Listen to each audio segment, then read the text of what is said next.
ફરી એકવાર ન્યૂઝ કેપિટલના અહેવાલની અસરે ઊંઘતા તંત્રની આંખ ખોલી છે। ઢુંડિયા પીપળિયા ગામની જર્જરિત પ્રાથમિક શાળાને વાલીઓએ તાળાબંધી કરી હતી અને તે વિશે ન્યૂઝ કેપિટલે અહેવાલ પ્રસારિત કર્યો હતો।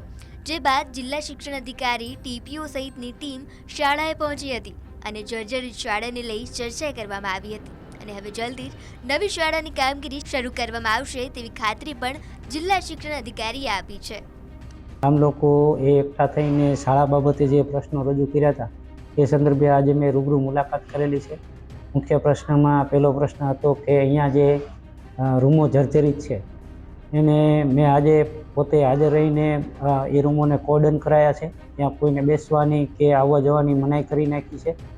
ટૂંક સમયમાં એ રૂમોને જર્જરિત રૂમોને પાડવાની કાર્યવાહી માટેની પણ સૂચના આચાર્યશ્રીને આપી દીધી છે।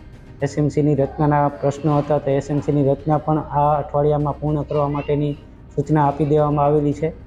નવા શાળા માટેના પ્રશ્નો હતા તો આ શાળામાં નવા 5 રૂમો, 2 રૂમોનું રિપેરિંગ, મધ્યાહન ભોજનનું રસોડું, કમ્પાઉન્ડ વોલ, કુમાર સેનિટેશન, કન્યા સેનિટેશન અને CWSN સેનિટેશન આ બધી જ વસ્તુઓ મંજૂર થઈ ગઈ છે।